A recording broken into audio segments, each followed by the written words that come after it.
welcome viewers to this edition of Checkpoint. And I'm Paul Bishurizi, your host. We have an interesting edition. We're talking about business, and more especially our local businesses, how they can probably grow from small to bigger and more complicated and sophisticated. As I said, I'm Paul Bishurizi, your host. Today we have a special guest on the show, Mr. Aga Sekalala Jr. Junior, yes. Yes. Aga Sekalala Jr., who is the executive director of the Sekalala Group, but we in the public know Yugachi, which is also executive director. Welcome to our show, Aga. Thank you, Paul. Thank you for hosting me. Yes, so this discussion was prompted by an earlier discussion you had, and where you talked about various things about businesses. And we're particularly interested in your story because your family business is one, it's a family business, but two, it started from scratch. Okay. And three, you're in the process of transitioning, maybe from the founders to whatever else comes into the future.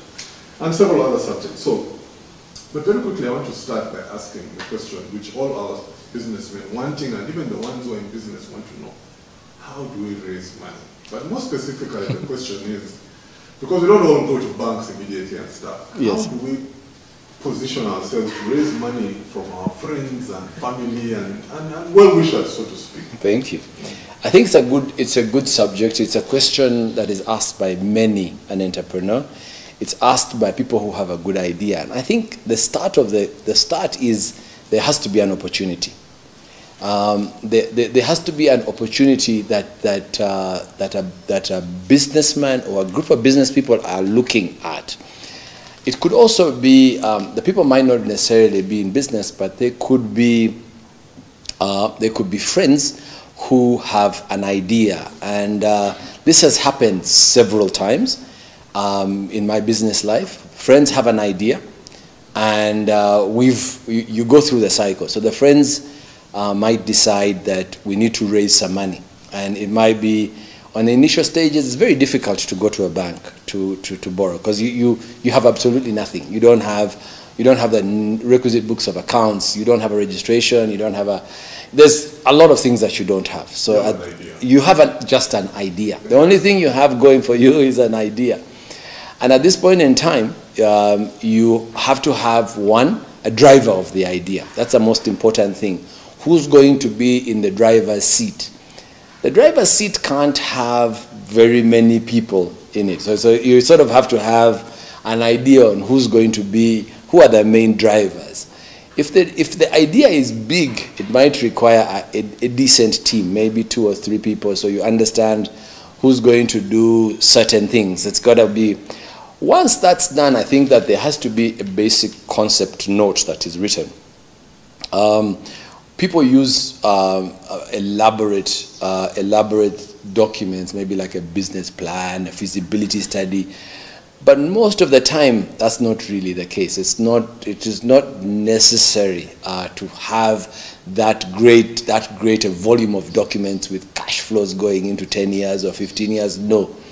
All you need is a good document that talks about what's your concept. Are you looking at setting up a small niche hotel? Are you looking at setting up a small nightclub? Are you looking at doing something in the tourism area where you're looking at doing something, a service for tourists, for instance? So you're looking at doing it depends on what you're looking at doing.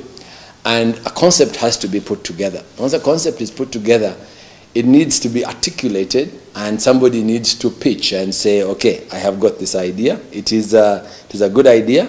And we think that there is an opportunity that will actually make money if you actually invest in it.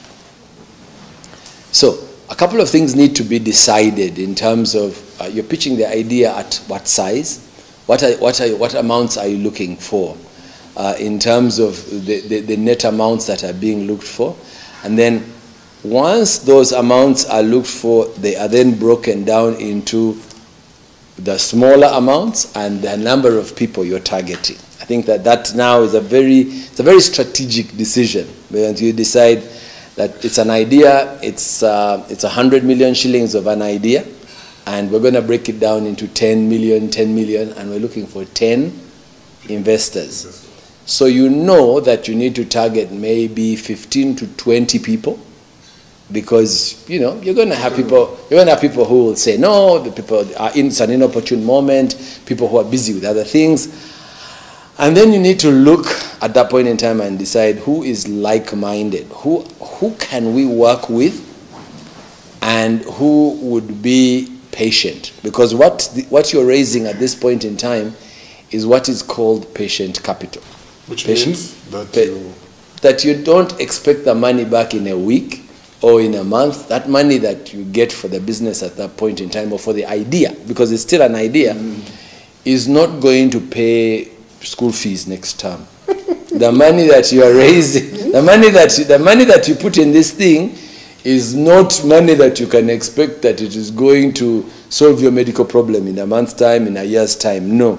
It is very patient capital. It could be sunk in this venture for 5 to 10 years. Hence, looking for like-minded people. We all have to agree about this. Exactly. You need the like-minded people. That's very, very important. And then at this point in time, it is important to figure out, as a fundraiser, you need to figure out who are your anchors. Who is the anchor of your fundraising? And when I say anchor, I'm talking about who is that one person who people follow? Who is the one person who people emulate and respect and think that this person must be, He's different from the driver? He's different from the driver. You're looking for it could be different from the driver. The driver is already there. Don't forget, you already have the driver. So we're assuming that the driver is putting in quite a bit of sweat equity and is also putting in a little bit of some funds. So he's going to put in some funds to put this idea into fruition.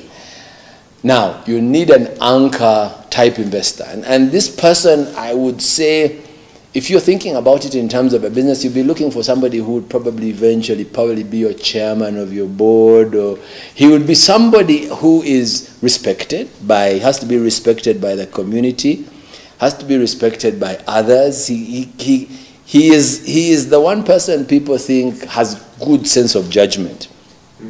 And this is important because if you get the sequencing wrong, it's possible to find that you have a team of people who people don't quite follow or don't believe in, and that turns people away, not from your idea, but now from the crowd of people that you're setting up, that you're putting together.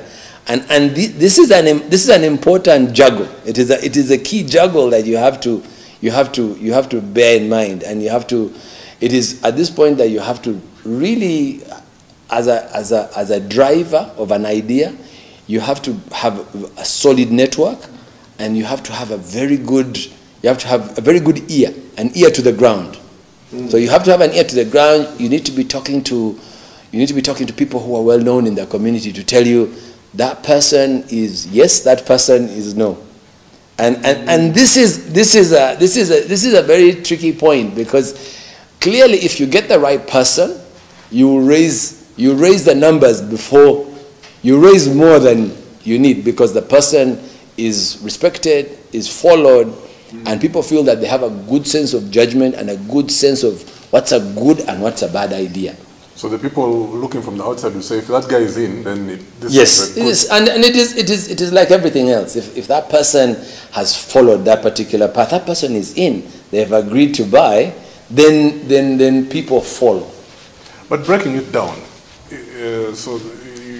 the kind of team you're talking about is a team which would try to be raising a few 100 million shillings.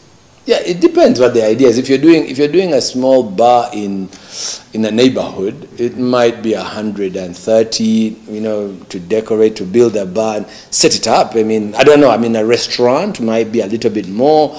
If you're doing a hotel, then you're talking about several 100 million. Depends on the idea, really, and there are plenty of those.